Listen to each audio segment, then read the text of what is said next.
Hey guys, welcome back to the podcast. No disrespect. Another episode.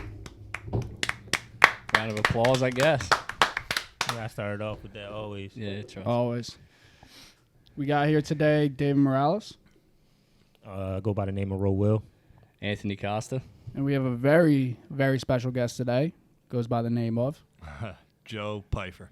Body Very Bags. fancy. Very fancy. Body Bags. Body bags.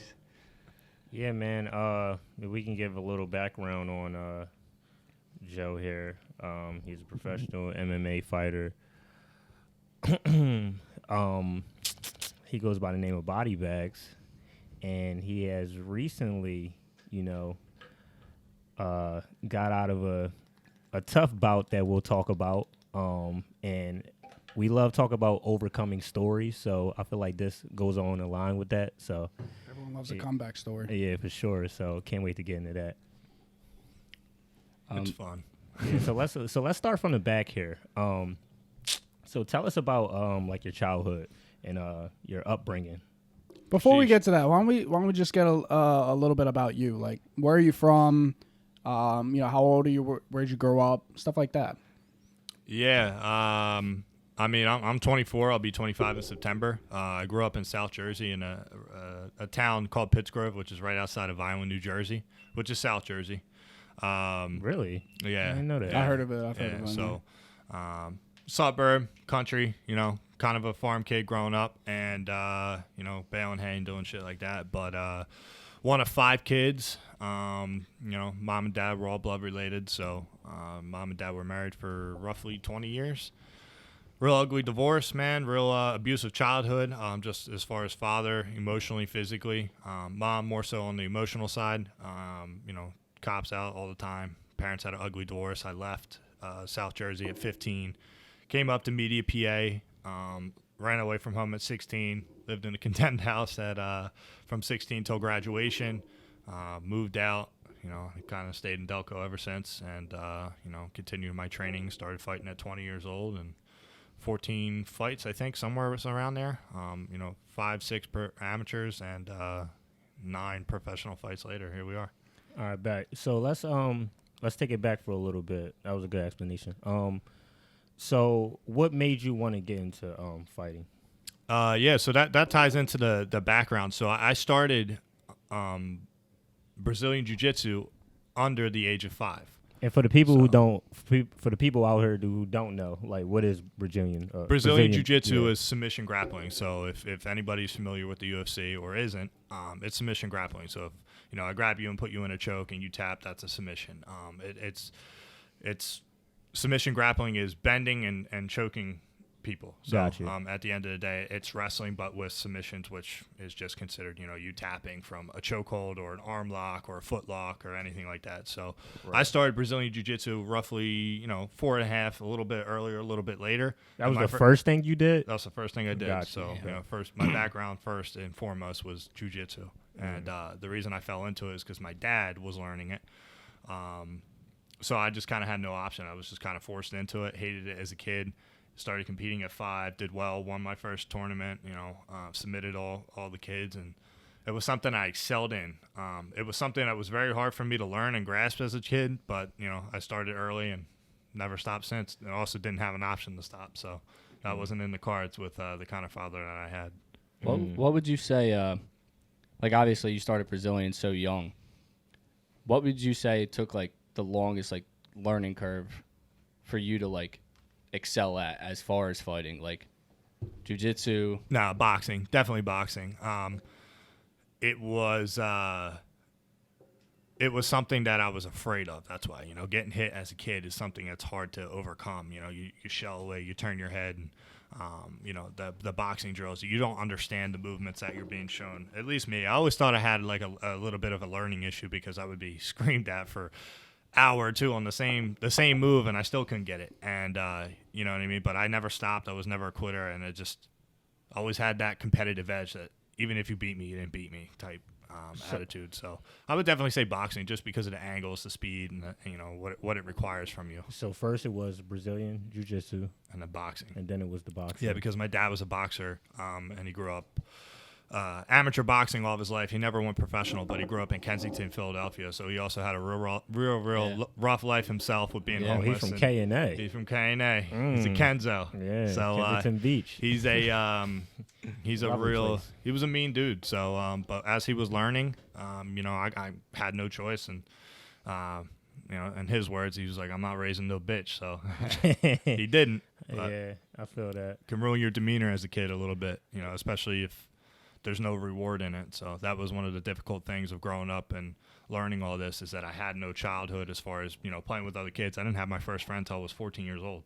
I was homeschooled, you know what I mean? So it was, you wake up, you train, and that's it. Yeah. Compete. Let me ask you this then. What switched? When did it become something that you fell in love with instead of it being something you do? Yeah, so that's a great question, because it's something that is probably my favorite question to answer, because I remember that time very specifically, and it was about 13 years old. So I hated this shit from 5 years old until 13 years old, and I hated it because it was just there was no pleasing my dad. So there was no like, hey, good job. It was, you lost.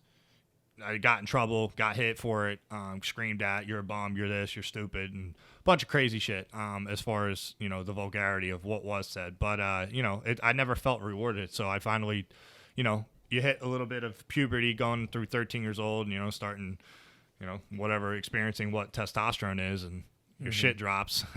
So like, and you just I started liking being in shape and feeling good about myself, and just feeling like, oh wow, I can go against grown men at 13 years old and at least put up a fight against, guys that we have a belt system, from white to black belt. So against blue belts, grown men that were blue belts, I would beat, and sometimes even, give really good, strong dudes a run for their money as a teenager. So I was definitely ahead of my time in the game when I was a teenager. So I would say 13 years old, I really started liking it for myself and trying to, start get that selfish edge. Like, I want to do it for me and not him. Yeah. Okay. So going off of that question, so you just asked what was the switch, like when you like started to love it. So when did you get into that mind frame of like, oh shit, like I'm here, like, you know what I'm saying, like I'm actually like doing, like, where did you start to see like a little bit of stardom in yourself? Like, I can do this. So I honestly, I can't pinpoint that, because it was never something that I ever had that was like, oh shit. I've had those moments. I can't say that. I've had those moments, but I've had them later on in my life. I always knew I wanted to fight. Back when YouTube first came out and you had the slow dial-up shit, we'd sit there and wait for an hour for it to try and upload, back and forth and back and forth till you could play the whole video. I don't know if you guys remember that, but it was terrible. But at least being poor anyway, we didn't have any good internet service. So if it existed, we didn't have it. But, I used to watch it even at 8, 9 years old and be like, man, I could beat that guy. I could beat that guy. And it's almost like an illness, because I think there's a big difference between people that truly want to do something because it's a calling versus the people that have to tell themselves that that's what they want to do. It was never something I had to convince myself of. And I don't know if that makes me a little bit off, and that might be the little part that people say, oh, fighters are off, a little bit crazier and whatnot. I just don't believe anybody can beat me until you beat me. So it wasn't something that was a shock. But where I have experienced, like, oh shit, I am better than I believe, or not better, but more potential than I would think, to be the best in the world at some point, was just that, guys were training full time when I was 17, 18 years old. And you're talking about grown men, 25, 26, that are already in their pro career. And I hadn't even fought yet. So it was like, I would go in there, and 1-2 days a week, if that, and I would whoop these guys' ass. So it was like, I would outbox these guys. You don't really come across too many, not to say it's like a race thing, but black people in boxing, very rhythmic, very skilled. They own that sport. You know what I mean? Like, some of the best in the world, Mike Tyson and Floyd Mayweather, they always say, at least how, martial arts is, they always said that the black boxers were the rhythmic, the Puerto Ricans were the speed, and the white boys were the brawlers. So it was like, to go in there and have a little bit of all of it, because of where my dad grew up. He was always training with, rhythmic and, speed. Great boxers back then. So I kind of got the best of all three, especially from where my dad was coming from. But I don't think you're off. I don't think that tells. Like, I actually believe in that heavily.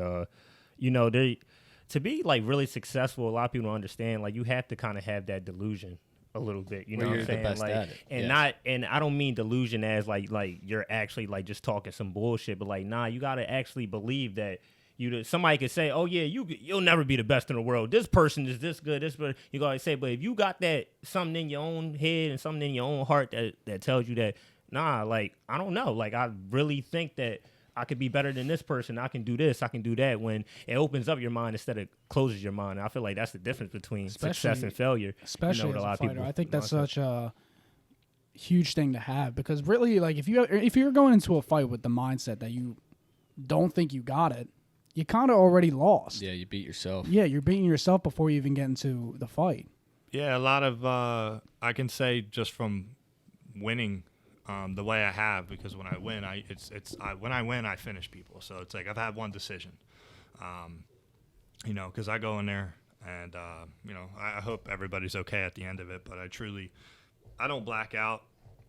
I don't believe in that bullshit when people are like, "Oh man, I get rage and I see red or I'm black." Like, that's bullshit. It means you have no control of yourself, which means I'm gonna whoop your ass, especially because I know what I'm doing. Yeah. I'm not saying like anybody can catch anybody any day. People get knocked out all the time and they're not the better fighter, but we're humans. So, Yeah. but my true belief is that if you got a heartbeat, you got blood pumping through your veins, I got a shot to beat you. Yeah, We're all built the same, man. I don't care what color we are. I don't care where we're from, what our story is. At the end of the day, there's no politics in fighting. When that door closes, it's you and me. And I know I put in a shit ton of work, and that's usually where my confidence comes from, is that I know I outwork people. And the only way you'll know that is if you come train with me. And you train with, and it's not just me. I'm training with guys that are doing the same shit as me and more. So I think my confidence just comes from being obsessed with outworking people. I don't think anybody's going to outwork me and beat me. How did you get that work ethic, considering that from what it sounded like when you got into it, it seemed like you have a pretty natural act for it. Like it came, maybe not easy, but you picked it up maybe better than some other people. Or I mean, for your age, I guess like for some people, like you said, you would get in there with older men who maybe have been doing this just as long, but you're younger and you just had a better. Was that always maybe the work ethic that you put into it? So I didn't want to work as a kid. Mm-hmm. My dad made me work. I gotta give him credit where credit is due. I don't talk to him, and we've had, he definitely. I take the good from the bad, and I definitely had more bad than good. But the good things I carry forever from my relationship with him. He hasn't done a lot of things right, but the one thing that he gave that I don't think he expected me to take was the work ethic. He knew what it took to break me, and whether it was because of name calling or putting me down or whatever it was, that shit hardened me. I think we live in a soft fucking generation, and that's just my opinion. And I'm 24 years old. I'll be 25, but at the end of the day, everybody gets their feelings hurt very easily, and I don't. If anything, I get very competitive. So I get very competitive. I get very, I'm a very alpha type person. So it's like, if somebody says they can beat me in boxing, I'm ready to go. I'm the same You know what I way. mean? And I'll become obsessed with it. No, we'll get to that. We'll get to that a little later. I don't want to hear. Fuck all these fucking betas out here. You heard him. Yeah. Fucking alpha gang out here. Listen. Y'all. Just because y'all can't do it, that don't mean I can't do it. Speak for your fucking self. Sorry, no, go ahead. To answer your question, I don't think I had anything naturally. The only thing I think I had naturally was a mind to get better. That was it, because I was not gifted athletically. I was not gifted, I'm not gifted in anything. I don't think I'm gifted with anything. The only thing that I think I am as skilled now as I am is because I've always had a mind to change. Like I never was a partier. I never desired the things that everybody else wanted.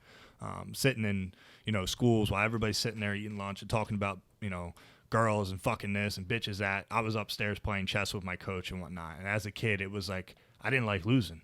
That was my greatest gift, being a competitor. I did not like losing. And I couldn't accept it. It was like I became obsessed with, like, if somebody beat me, I had to get them back. At any means, you know what I mean? So it's, bro, the only reason I got here now is because I never quit. Through all the bad shit in life, through being homeless, through all the things, through being poor as shit all my life, made fun of, bullied, all that crap, I never quit. I never, no matter what the situation was, I never stopped training. And when my dad tried to cut that off before I left home, I went and joined a wrestling team. That's why I only have 2.5 years of wrestling under my belt, because I had no transportation. So I said, fuck you, I'm going to go join the wrestling team.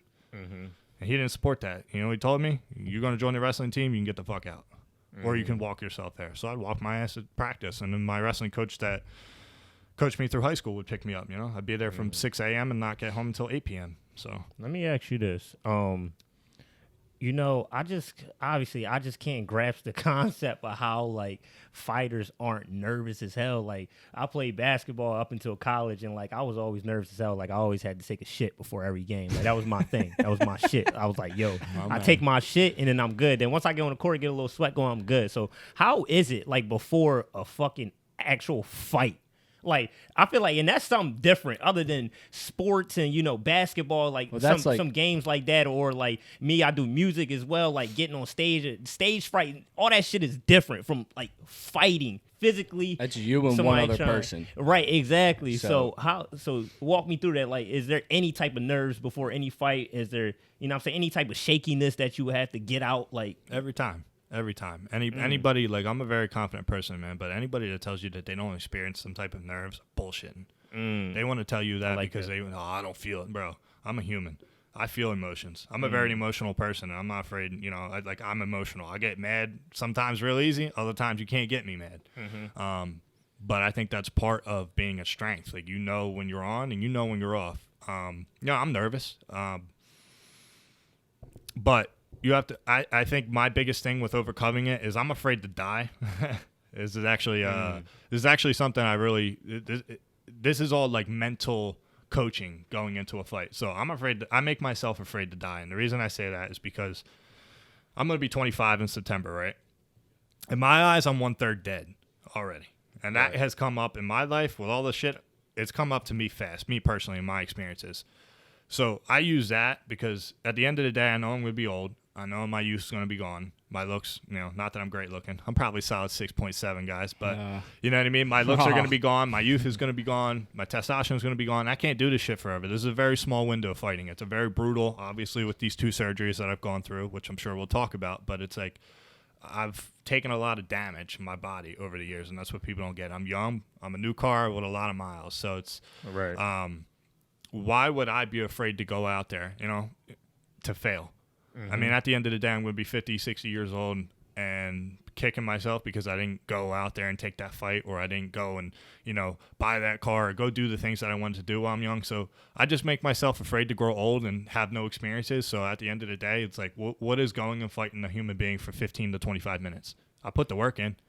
You know what I mean? Like, what's the worst that happens? I get knocked out. Okay, yeah. I mean, break my arm. Okay, but I'm still going to be okay. You know what I mean? So as far as all the other shit of unfortunate people that have had, you know, like, paralyzation and whatnot like that. I mean, I don't think about that. It's the same thing. You just fucked me up with that though. That's true. Because you was like, I'm actually scared of dying. I'm like, yo, people die in that shit. I just forgot about that. We could die tomorrow. You know what I mean? I like that mindset though, because I can relate to it. I think that's what has been making me look how small a fight is when you think about it like that though. Yeah, it's a fucking fight. Yeah, that's all it is. Well, what does it really matter? You have your night of fame. This podcast longer than the fight.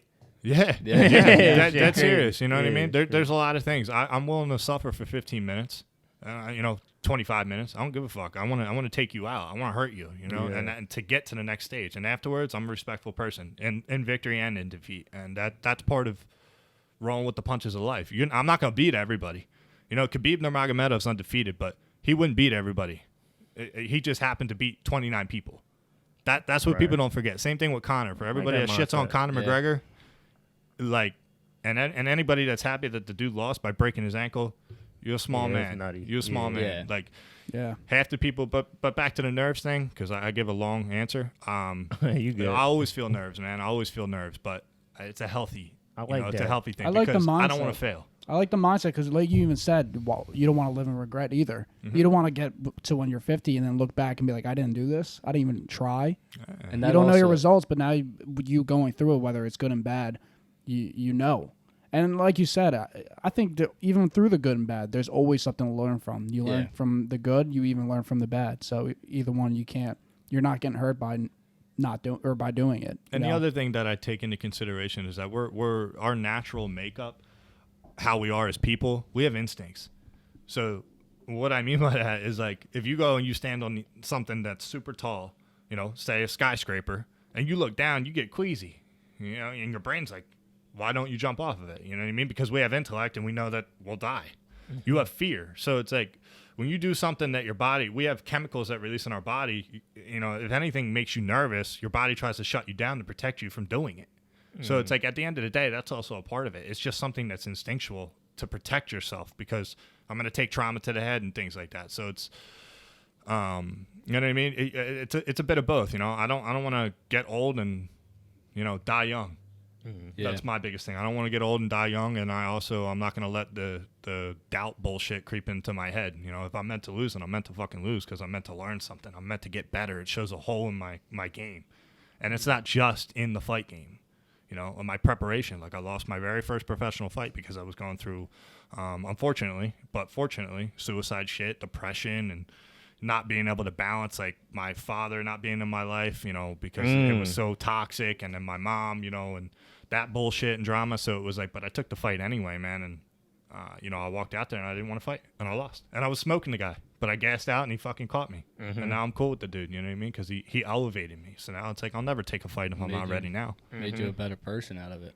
Made me a smarter businessman too. Like Yeah. you don't take career steps in your life if you're not ready, just because you want to be impulsive. Sometimes the better things are worth waiting for. You know what I mean? Yeah. And that's interesting because for you to have the upbringing that you had, talking about your dad and stuff, and it's funny that, you answered the question already, but I was going to ask, like, how is your relationship with your dad now? But you already answered that. But it's crazy how your upbringing, you still are saying, like, like, I deal with this, I deal with that. Like, you still have a conscience to, like, notice about your self-awareness, your mental health, your, like, you going through depression, like, your emotions. You could say you're emotional, like, you know what I'm saying? Like, a lot of hard-headed, like, I feel like, especially fighters, I don't think they would say that. They wouldn't admit it. Most fighters are pretty emotionally shitty people. Yeah. That's just the facts, because they come from being drug addicts or alcoholics, and they don't give a fuck about anybody. You got to remember, like, I'm an egotistical guy. You know what I mean? I have pride, which sometimes gets me in trouble. I don't always make the right decisions. But at the end of the day, it's like, I know this isn't forever, so why am I going to shit on everybody on the way up there? And it doesn't mean, but it doesn't mean that you can be in my circle either. You know what I mean? Because I kind of have like a stuck-up rich girl's attitude. Like, you gotta deserve to be in my life, and it's offended some people. But it's like, if you're not out there chasing your goals, why would I have you in my circle? I'm out here trying to provide for more than just myself. You know what I mean? Shit. So You're like, that's great. that's a perfect point because you surround yourself with people. It's kind of like that thing where you see how your circle gets smaller once you graduate high school, and smaller and smaller and smaller. And it's like, if we're not doing the same shit, the same mindset where you just trying to grow and do what you got to do, and whatever your craft is, why would I keep you around? And that's actually a really great mindset, because there could be people around you that'll just shit on your Suck the goals life out of without you. even meaning to, though. It's lonely at the top. Yeah. it's lonely at the right. top because very few people have the discipline to wake up and push themselves to that limit. You know what I mean? And that's the limit of failure. That's where Connor said something right before the Dustin fight, the trilogy, and he said, failure, defeat teaches you like the biggest lessons. And it really does, man, because when you give it everything you have and you think you've done everything right, you still may lose. And it doesn't matter if it's a fight, if it's, rapping, a rap game or whatever, a song or, lifting, doing a PR. It's just sometimes you can do everything right and sometimes we still fail. But you can always do a little bit better. Right. And that's the difference. You'll never achieve perfection, but and that's why I put thousands of reps and the time and time and time again. And, I made some power moves after this last fight, but, it's life, man. Beat you up. Well, before we get into I was going to say, the recovery, is that what you're about to talk about? not even now. I wanted one more question. Like, so you talked about Brazilian Jiu-Jitsu. You talked about boxing after that.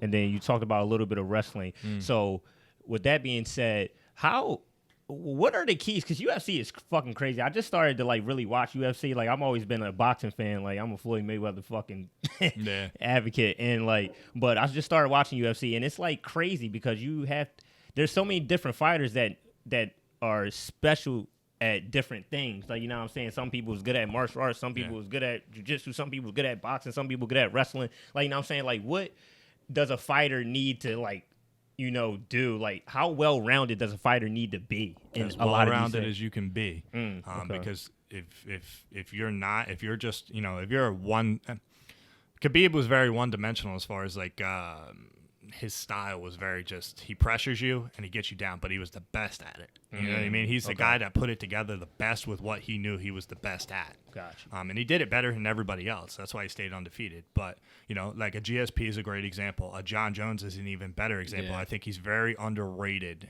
for the kind of athlete that he is and the martial artist that he is. That guy can mix. That guy can box. That guy can keep you at bay. He can wrestle. And given the opportunity for a submission, he'll put you to sleep.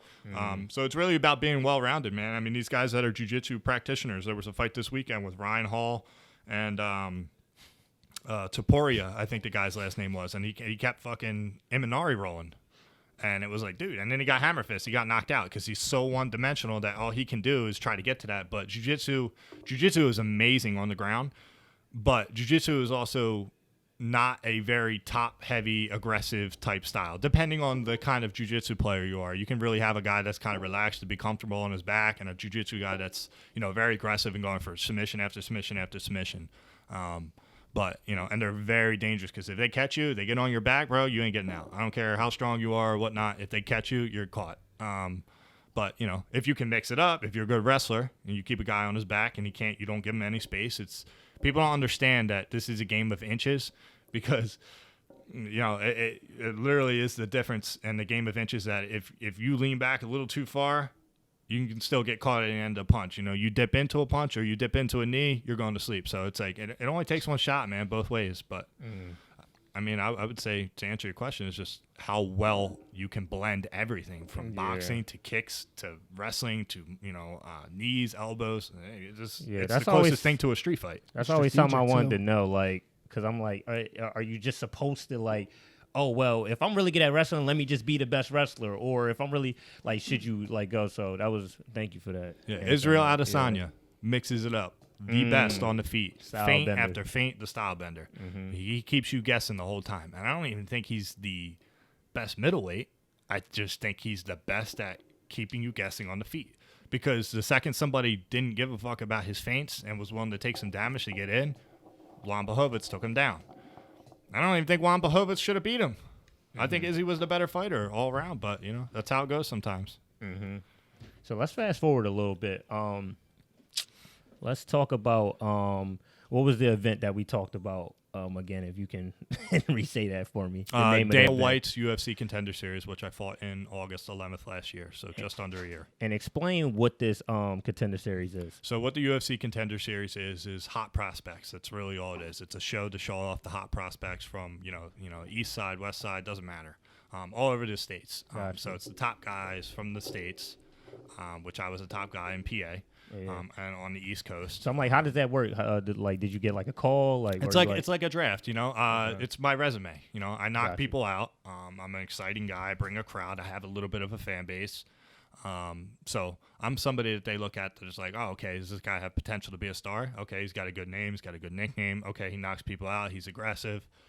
If I was just out here, being a decisionator out here, barely beating Roel, and fucking just taking you down, just holding you there, but not inflicting damage. You know what I mean? They're not going to want me. They're going to be like, this guy's boring as shit. We don't want him. But because I think I've done well in only 3 years of on the scene fighting, and I also signed with a really good management team, being in Ballingy, which is a really big management company. And I was under Lloyd Pearson and Jeff Randazzo, and then I've recently transferred over to still with Lloyd Pearson, not with Jeff Randazzo, but I'm under Vayner Sports now, which is also Gary the brothers. Gary V's brother owns it, so but he also financially supports it. So that's big shit, people. Yeah, that is. It's big shit because they make big moves. They got me on the Contender Series. I remember freaking out when they called me and they were like, "Hey, look, get ready." I was originally supposed to fight in I think June, and I had 3 opponents fall out, and then I was supposed to fight a Russian kid who I trained with, and that fight, that was a conflict, just because I go up there and cross train with him. But that would have been a good fight. But we're cool with each other. And then I got the Dustin Stoltzfus guy, and so shit was going my way till it wasn't. Yeah, I was gonna say. So what went through your Was it just like instant? Because I was watching the fight. Was it just like instant shock, or did you know immediately? Like walk us through the moment. I was gonna say up let's until- let's walk through the moment of Yeah. what happened. So as far as what happened, I mean, I'll give you the experience from the, it was a very tough weight cut, but I felt strong as shit, man. I felt healthy. What I was the felt weight? Great. I came down from 220. I fought at 185. sheesh. And that, but mind you, I walk around at 220 after I was in, good shape, able to lift more than Costa here at one point. Yeah. Not anymore. That's not hard to do though. Still can't bench over 275, guys, but it's all good. But yeah, I was walking at 220. I cut down. It was the biggest I was. I felt healthy. I had everything right. I didn't cheat my diet. I didn't cheat my routines. I was getting up every day at 5 a.m. I was putting in the miles on the road. And everything came together. I was so motivated because it was like, sometimes you get bored doing these regional fights and, fighting mediocre guys. This was like the spark you needed. Yeah, fighting mediocre guys. And for anybody out there that's like, oh, well, you haven't fought anybody tough, you guys can suck at fat dick, because at the end of the day, and I'm not saying that in a disrespectful way, I'm saying it to the people that don't know anything about MMA. And the reason being is I'll get to that point, but that's actually a really good point in MMA, because everybody's always like, oh, he hasn't fought anybody tough. Bro, I had 9 pro fights. You know what I mean? Pay me to fight somebody tough. Until then, I'll take the half-ass fights, promote my career, and you put me against a tomato can, I'm making them look like shit. I'm putting them to sleep. So if you put me against a guy I'm supposed to beat, I'm beating him. Yeah. I got to Vegas, man. I fucking hated it. I don't like Vegas. It's a fucking desert.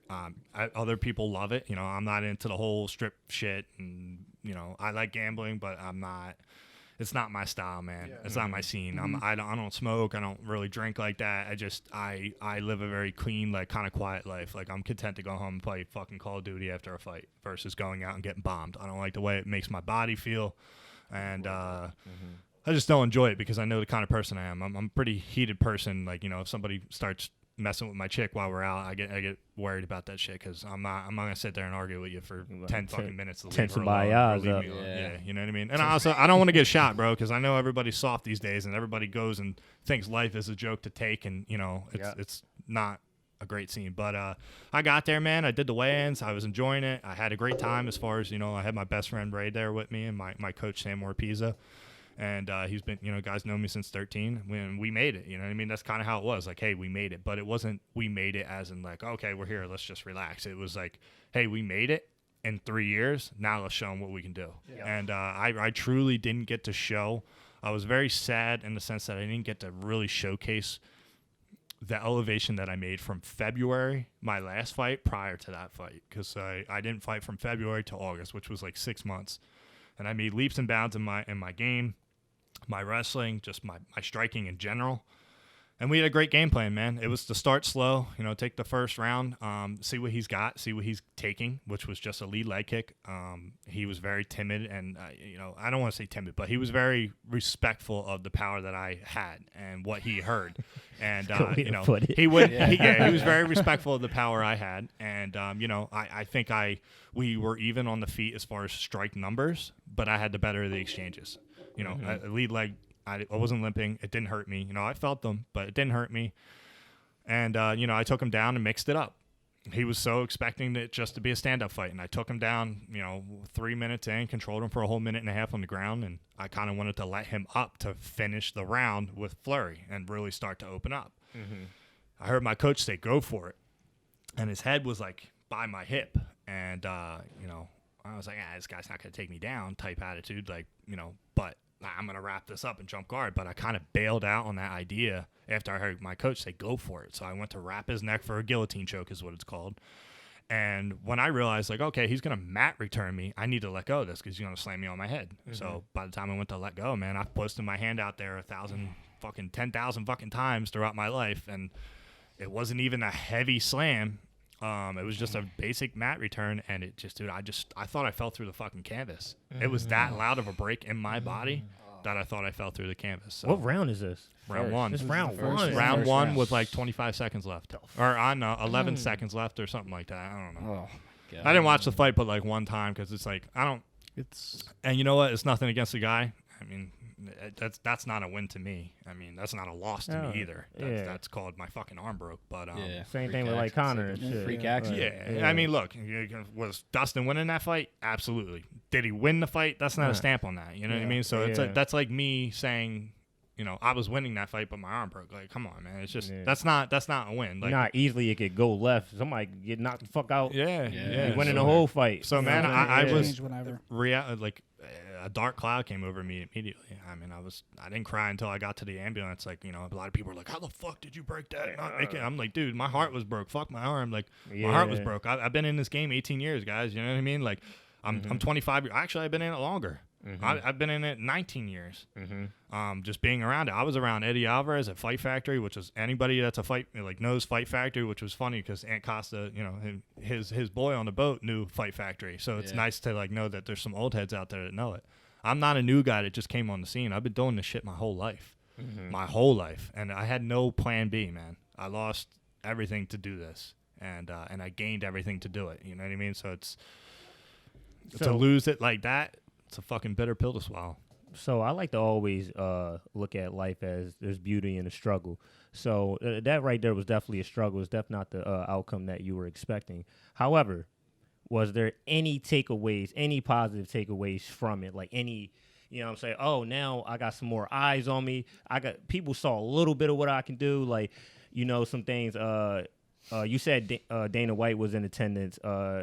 Did he have any words for you? You can just, you know, anything positive. Dana White, following up after I went to the hospital, you know, the only interaction I had with Dana White was a head nod. When I got in the cage, he looked at me, a head nod back, and that was it. After that, I didn't even look for him. I didn't see him. A lot of people kept texting me and sending me screenshots that he tweeted, you know, body bags is okay, had a dislocation, but he's okay, and blah, blah, blah, blah, blah. But I was still pissed off because I don't give a fuck about Dana White. I don't give a fuck about Dana White. I don't care what he tweets. I don't care what he has to say about me. I don't care. And it's not in an arrogant way, but it's in a way of like, do I have a UFC contract right now? I don't. You know what I mean? I don't have a UFC contract. I'm not getting paid. I haven't been paid for a year. You know, I haven't been able to fight for a year, and I'm 2 surgeries deep after an injury. That was a freak accident.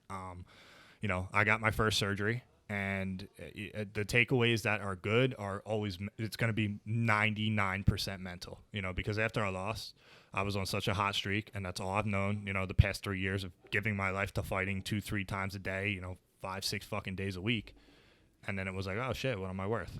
I feel like a fucking bum. I live out of my wrestling coach's house. All I have is cars and a bike, and it's like I have no sense of like worth. It's like if I'm not fighting, what am I worth to people? You know what I mean? Because when they say it's lonely at the top, after I get an injury like that, you stop hearing from a lot of people. You know what I mean? There's a lot of fake fucking voices out there. But so my biggest gain is just realizing what I'm worth outside of fighting, because it's something I never had to do. Right. So long as I've been inactive my whole athlete career, you know. So how did the injury like affect and change you after it? Mentally, you know, it goes back to mental. I'm sitting out back once I got back because they wanted to do immediate surgery. I said I wanted to go home. I got home, scheduled, you know, a surgery with Rothman, one of our top doctors, Dr. Luke Austin, got a surgery. And then the healing process, I couldn't move. You know what I mean? I couldn't move. The shit was painful, and it just affected me mentally because I had never been broken like that. You know what I mean? I never broke a bone. I never had been humbled. You know, it's not that somebody else humbled me, you know, but that injury humbled me. It took me out of like thinking, you know, because fighting is a very false gratification of, oh, I'm the fucking man. You know what I mean? You're the fucking man while you're fighting, but the second something goes south or you get tired, then you find out, oh shit, you find out what kind of man you are. You know, the fight don't start till you get tired.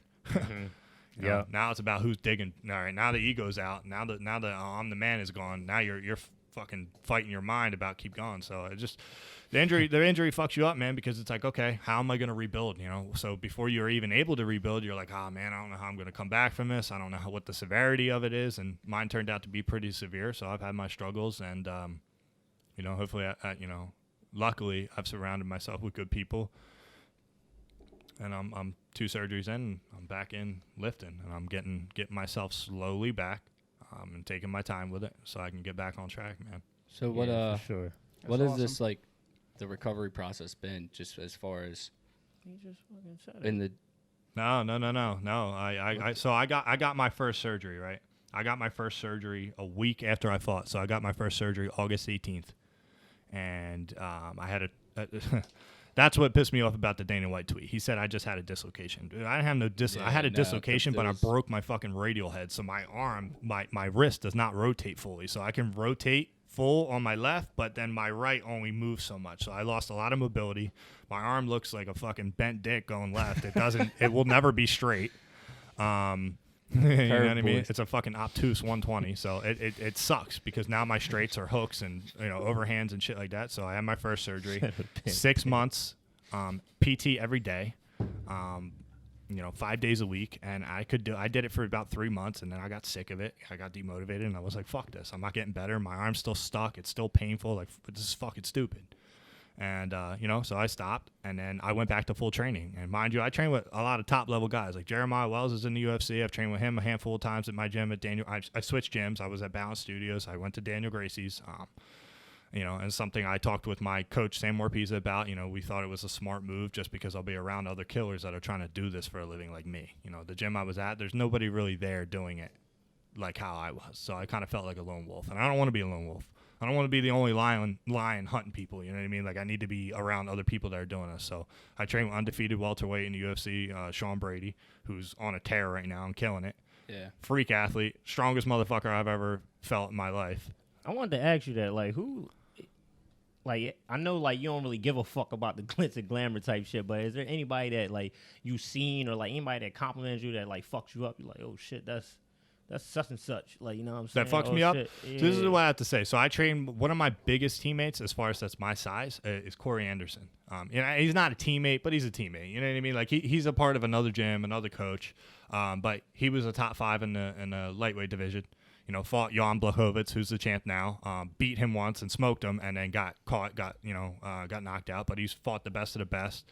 And he's a 205 pounder and walks at like 230. And he gave me very encouraging words. I grew up with Eddie Alvarez in Fight Factory, who fought Conor McGregor, and he's just another person. You know what I mean? So I don't talk to him every single day, but I used to see him every single day. You know what I mean? And they all have kept tabs on me. Sam, my coach Sam, had fought. Sean Brady, who's undefeated, 14-0 as a professional, is in the UFC, is finishing guys in the UFC. Like, they all know what I'm capable of. Jeremiah Wells and. There's so many more. And just, Coach John, I know people know my potential. I know they know what skills I have now. And you got to remember, I haven't, through my entire career so far, I didn't have a full-time boxing coach. My coach, Sam, who has a fiance and 2 kids, has a full-time job. Would give me as much time as he could, 2, 3, 4 days a week, when we were full-time training. I haven't had a full-time coach for boxing. I haven't had a wrestling fucking coach since I was in high school. Okay? And my wrestling has gotten better just because of drilling with guys that are great wrestlers every day. I haven't done anything to enhance my jiu-jitsu as far as a one-on-one jiu-jitsu coach since I've been a teenager. You know what I mean? So there's a lot of things that were missing and wrong that I have a chance and have made the correct adjustments to correct all those wrongs. I'm not the best version of myself with a part-time boxing coach. Or no wrestling coach, or you know what I mean? I'm not the best wrestler, I'm not the best boxer, and I'm not the best jiu-jitsu guy. So obviously I need to get better on that. So, it just, bro, this loss was a blessing as much as it's been rough.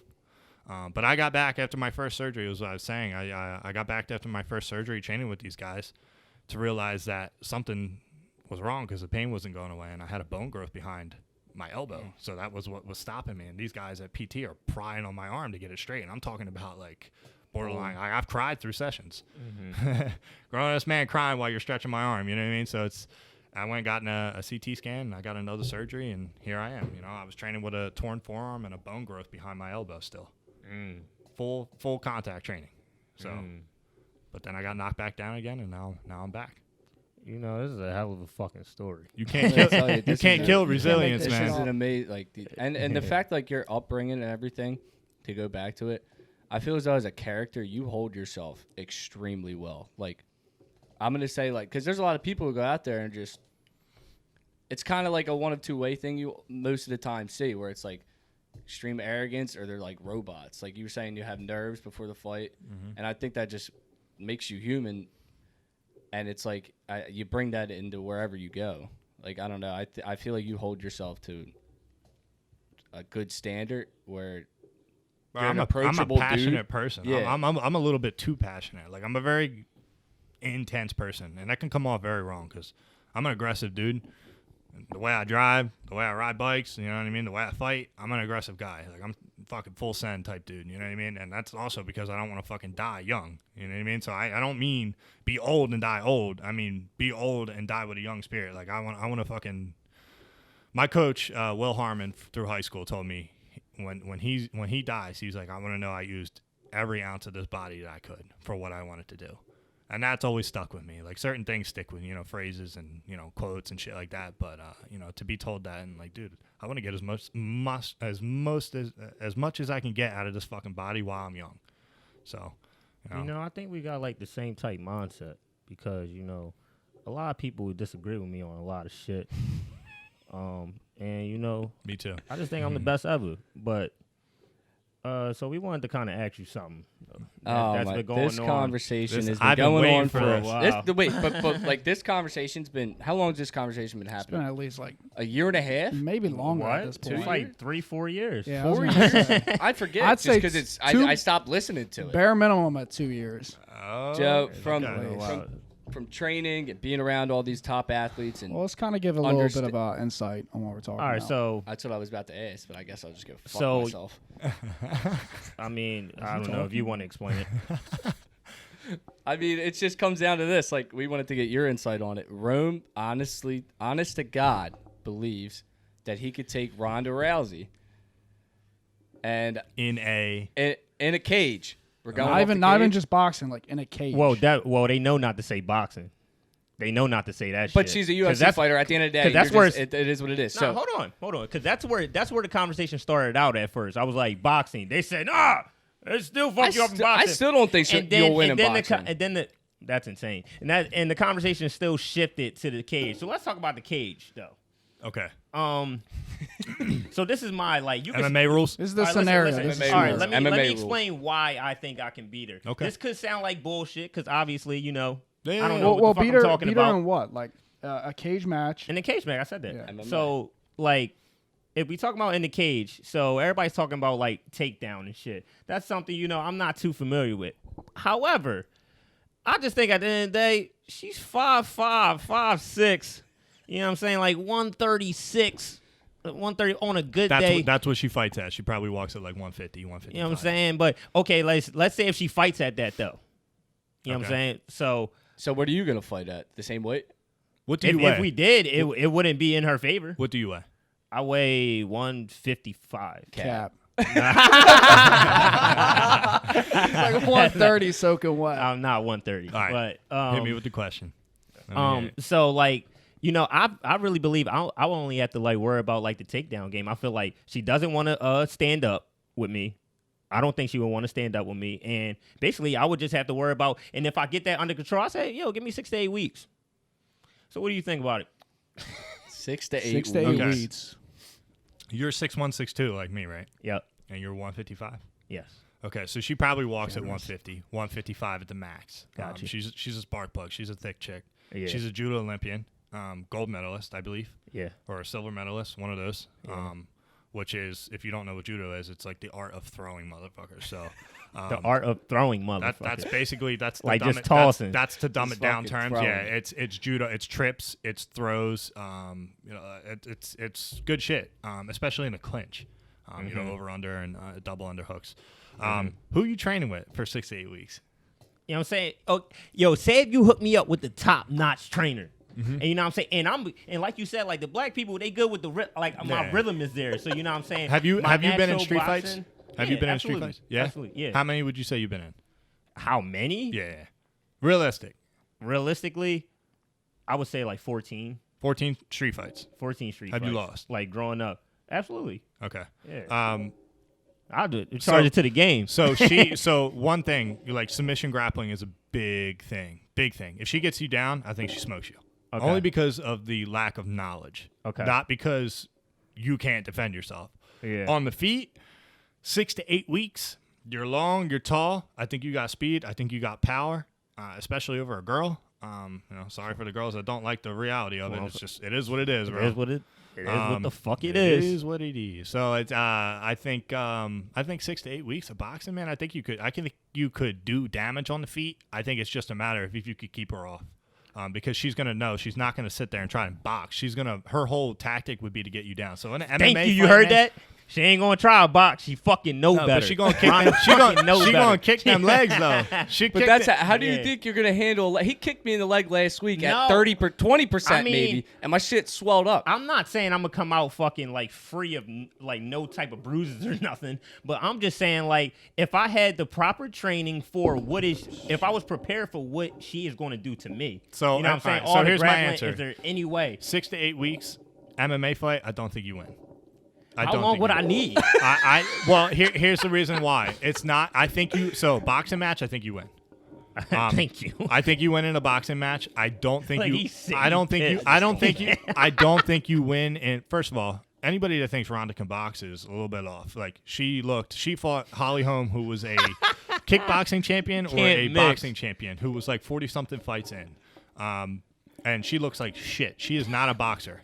And when she fought Amanda Nunes, who hits like a fucking dude, we brought her up to him. Slapped. He bitched. He didn't say nothing. We keeping her out of it. Yeah, you don't want to fight her. Nah, I think you. I don't want no smoke, man. 6 to 8 weeks. 6 to 8 weeks. All you would have to learn is a long jab, a quick jab, and active. And move. Good movement, good footwork. And I think you would beat her in a boxing match. As far as an MMA fight, because of the cage.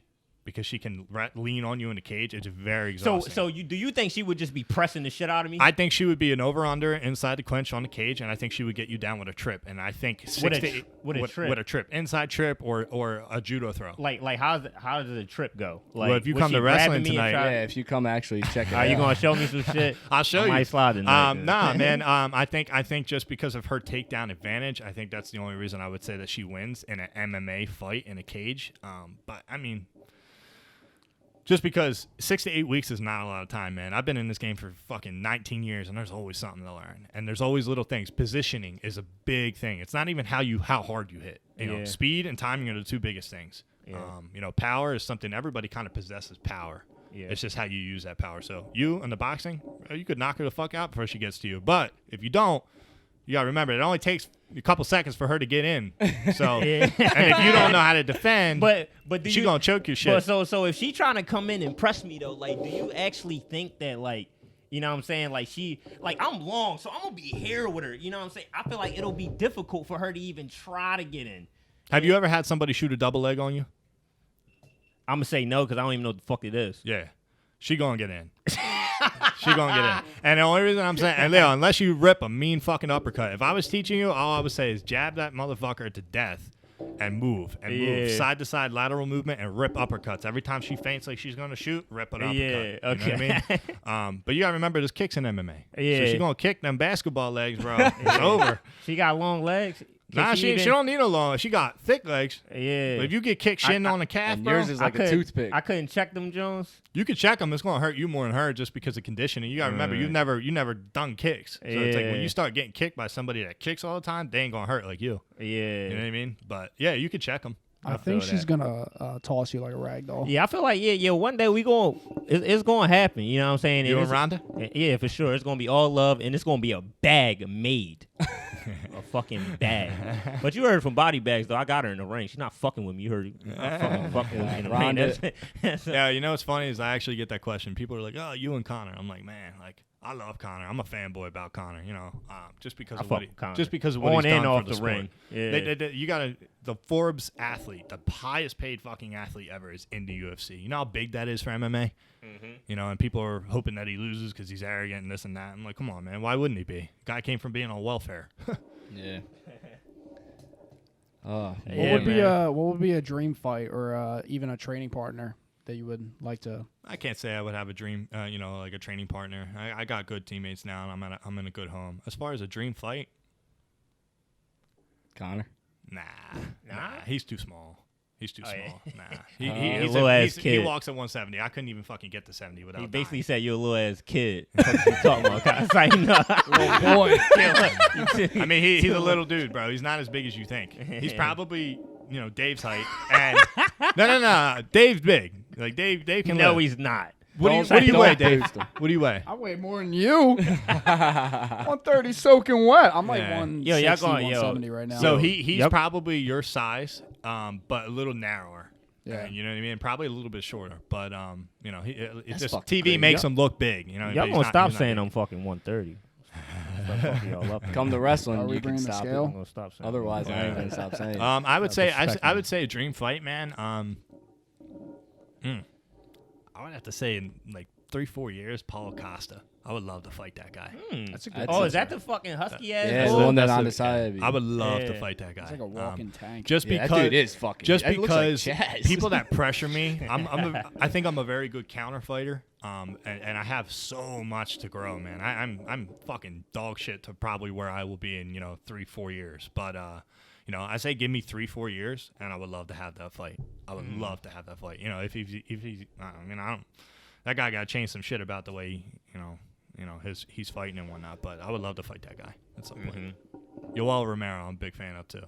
Nice. Which he won that fight. That was bullshit. Run it back. I lost money on that fucking thing. I was pissed. Yo, what you got going on, man? I know you got you say you got sponsors and shit. Like you don't work a regular job. This is your occupation. This is your dream. Like you making this shit happen. So like, what's some things you got going on?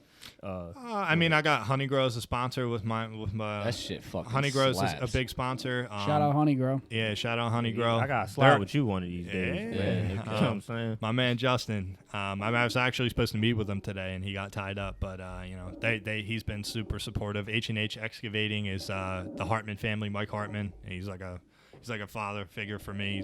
I met him actually down at Secrets Oh, in shit. Maryland like 2-3 years ago, and then he asked if I was a wrestler, and that developed from that. And super, and I mean super big, successful excavating company, like big mulch for Walmarts and shit like that. So super big. May Insurance is another local sponsor. I just killed it with sponsorships, man, because at the end of the day, what I do for a living sells itself. I whoop on people, and my biggest selling point for sponsorships to provide me to be able to do training and nothing else. It's not like I live a very luxurious life, but I do okay because of the support of these people and them investing into what my dream is. So, and it's how you present yourself, man. Like, again, I'm not somebody you're gonna. The biggest thing with sponsorships, people don't think they don't think very far into it. A lot of them that don't have sponsorships, but at the end of the day, it's how you present yourself. You know what I mean? Like, if you're gonna ask for a certain dollar amount, or you're gonna ask for something in exchange or whatnot, that person's got to know you're a decent human being. I'm not somebody you have to worry about getting in a bar fight and fucking doing drugs and hitting girls and all this crazy shit like some people are. You know what I mean? That's Like the Rome quickest way LeBron to. Oh my God. It's legal. Yeah. But yeah, man. Sponsorships is the way to go, especially on the regional scene. You know what I mean? Because when you get to UFC, you can't really you can keep them kind of private, but at the end of the day, sponsorships is what allows local regional fighters to really make it. Full time. I wouldn't be able to do this if I didn't have sponsorships. That's facts. I couldn't do it. I would have to work a job, and to be the best in the world, you can't fucking work a job and be a world champion. Name me one that is. John Jones don't work a fucking job. Khabib doesn't work a fucking job. Our job is fighting. Izzy doesn't work a job. Name one UFC champion that works a fucking job. It's not gonna happen. Is he winning the fucking title, then going to fucking clocking at Walmart after? Yeah. I mean, look, like Imagine people do. Yeah, people do what they got to Going to work do. a But, shift at Texas Roadhouse. yeah, can you guys imagine me as a server? Outside of like me being professional on your show. Nah, Oh my because God, I'd throw food I right was in gonna people's say, fucking face. if the cooks they made the order wrong, Yo, and someone what- got smart with you, just fucking throw What's it. up with this whole boxing thing, man? What boxing thing? Let's talk about the boxing thing. What boxing thing? Oh, what, today? Yeah. Oh my God. Wait. What's up with that? He wants to throw the gloves, bro. With your boy K, does he box? Okay. Oh, nah. I mean, he's like, you know what I'm saying, another rhythmic, you know what I'm saying? Like his rhythm's down. I gotta see it. He got some power. Yeah, we've been in some fights together, so I've seen him like throw. You know what I'm saying? He ain't no fucking like. I don't think he knows what I do. He's not a tank. I don't think he knows this is my occupation. Because when we said about wrestling, Well, he's not a wrestler, so that's why he was like, you know what I'm saying, I'll box. Like, I Oh. don't think he meant like, yo, I want you. Like, you know what I'm saying? I know you're crazy. Yeah, I was like, bro, I was harassing because I was like, bro, I really like, I don't understand like why is this so hard? Because fucking, I don't think he meant it by that. Yo, that's that mentality though. Because but you know the thing is, you guys might, if you had a conversation, y'all would fuck around and get along because he's the exact same Yeah, way. He's he emotional as shit. He and is it's like, exactly. take You would shit get too far. along. You could be saying one thing to him, he's like, well, what? Like, yo, stop playing. Like, you know what I'm saying? Yeah. Y'all kind of alike in that sense, so that's why that's funny, funny. as shit. So he actually didn't mean nothing by that. That's why I don't even. Oh, think. no. I'm not saying that. I was just saying as far as like getting it going. I would love to, see what he can do. Man. He would be down for it for sure. Like he's not. Yeah, he's pretty 9 sturdy. o'clock. Yeah, we're getting close. Yeah, for sure. So I do want to ask you, Yeah. what do you, if you have any, what do you want to be remembered at the end of your career? You know, man, it's not something I've ever thought into too much. I've thought about it. I don't give a fuck. I don't really care. I care about how I inspire people along the journey. But when I'm done, man, who gives a fuck? I was a fighter. You know what I mean? Who cares? Like at the end of the day, like what I do should make its own message. What I care about is how I end my own journey. I want a beach house. Like my biggest goal with all this is in 10 years to retire and not have to work ever again. I think I have that star power. I think I have that passion. I think I have that power. I think I have that potential. It's up to me to execute it. So in 10 years, man, I want to have a beach house. I want to have whatever sports car I want. I'm big into cars, and that's like my therapy away from fighting because the shit can get hectic. You know what I mean? You always have pressure on you. You always got to perform. Every time you go training, especially if you go to sparring days, you don't want that guy to catch you type shit. So it's a very hectic, brutal lifestyle. You know what I mean? You got to push yourself to that 1% every fucking time. And you got to do it burnt sometimes. Joe too, by the way. Burnt me? Fucked him up. He tried to race this me some guy. nut ass Subaru. I gotta fuck Yo, you. this He guy, was yo, like- anybody that races, for fucking racing etiquette, there's a 3 honk roll. Bro, you know how heated? You talk about, I'll chase somebody down. I'll probably get shot over it, but I get so mad if somebody does a pull on me. Not you, but I texted Casa. I was like, we got to run that back. But, like, there's a 3 honk rule. If we say 20 miles per hour, you don't just take off. It's beep, beep, beep, and then you send the shit. But fucking this guy over here dusted me. But, I reeled him in, guys. Don't worry. I reeled him in. And then he blamed some car in front of him, but I had already taken the race at that. Yo, a car got in front and then he called the cops. No. I swear the cop was his cousin or some shit. Ain't no way a cop got to us that fast. I think he pulled out and was sitting somewhere. Man, I don't know. That shit was a little sauce, bro. That shit was weird. But it was Bull fun. was sick when we went by him and shit. Yeah. He looked like a little hairy. He was like, hey, John. You in the area? Yeah. Hey, listen, I'm on 352 right now. Street racers here. That's my Tokyo That's my drifting. boy's WRX that we did the work on. So it's funny because I blew up my Camaro actually beating that car that I'm driving now. And but I was like, I need the car for a week to do. I gotta put a motor in my car until then. But I let him know that I didn't win, but I didn't lose because we didn't have a formal. Yo, Gore, did you hear? He said, "I'll beat Ronda the fuck up." Yo, he didn't say that. say bro. that, He yo. didn't say I said I think he's got it in a boxing match. I don't think he beats her in a MMA. Not within 6 to 8 weeks. I'll take it. I think Dave on I'm the still other taking hand, the man, fight. if I give Dave 6 to 8 weeks, he's low center of gravity is not. Yo, Ronda will beat Dave the fuck up. Yo, that shit. I think she'd fall in love with him before she beat him up. He does look like the bull that's make it from happen. Entourage. No, beach house, car, Josh Rosen. and wake up old and drink some coffee. You said Josh Groban? Josh Rosen. Who's You ever that? see him? Nah. Here we go again. Who's Josh Rosen? That's old news. It's a fucking flame. Costa. Who you gonna fight? Yeah. Huh? You been in Or- fights? I mean, a couple, nothing crazy. Yeah, he don't strike me as Costa's. Just real laid He's back. a lover. Yeah, He's not a fighter. he's always tired. Toe tag champion. Oh yeah, he fucking beat me. He actually beat me in toe tag, which is a wrestling. That dude ugly as shit. Who is that? That's Cos. That's cat. That's not Costa. Dude, Costa better look than that. That same motherfucker. nose. Thank you. Same nose. Get shut. Same nose. Similar. Similar. Oh man, that dude. What the fuck? I'll put Costa, I'll you put gotta on beat- the screen and everyone can make What'd you say? their I judgments. said you got him beat. No, yeah. Okay. Nah, for sure. Nah, yeah. And Costa beat me in toe tag and fucking wrestling. I wasn't going 1,001%, but I wasn't letting him win, and I tried to win in the end, and he still fucking beat me. So he's getting his ass whooped after this podcast. it's All right, I'm sliding tonight, man. That's it. Oh shit! Yeah, there you go. You just got go. Yo, shot. Kate just texted me actually. Should I tell him For real? to slide? Yeah, Don't tell him to slide. slide. I brought the gloves. I'm dead ass. I already brought them. We were gonna drill, so. All All right, right, we man, wrapping this- things up. Yeah, We wrap for things sure. up. Thank you guys. I Joe- appreciate you having me. Joe, thanks for coming on, man. Yeah, That was I an really awesome appreciate it. interview. Absolutely, man. You guys. great- This is great this is. podcast. I'm sure that especially with you three, this is going to be a start to something big. So I'm glad I got to be on the very first couple episodes, and hopefully we can share this shit around and get you guys fucking famous. Yeah, man. Yeah, Thanks hell for the yeah. That's the insight, goal. though. Like I was a student today. Other than anything else, you know what I'm saying. I I'm gonna wanted be a to really student gain some tonight too. shit. You know that? Yeah, let's get it. Let's Thanks, get it. man. I got first round. Oh shit. Oh. Wow.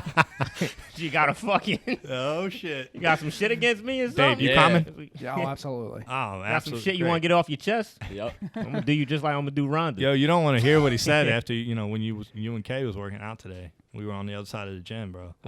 He said something about you skipping leg day or some shit. I don't know. I didn't say about He skipping. did not say You that. skip say- leg he day. did not I ain't say saying that. about skipping. I said it looked like two I'm just- jawstrings hanging from your shorts. Nah, yo, my legs would be a lot skinny. I feel a little comfortable wearing shorts now. I ain't too bad. Give me some You slack. should. Nah, bro, Give me you some can slack. ball. You can ball. You good. Yeah, man. Hey, at least you ain't tall and worthless. Big Dave. That was 16 can't fucking play. Bitch ass. Say no. Can't jump over a notebook. All right, man. Yo, we out of here, yo. All right, Nah, no but, disrespect next time.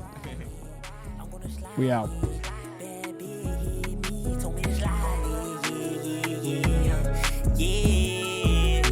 Yeah, I got slime with me. I got a 9 with me. I got a 10 with me. Shorty, she sliding with me. Yeah, I got a stick so move. Yeah, you a bitch so move. I got shit to do. I put a stick to you. I put a stick with a stick in his lid. I put a stick to your head.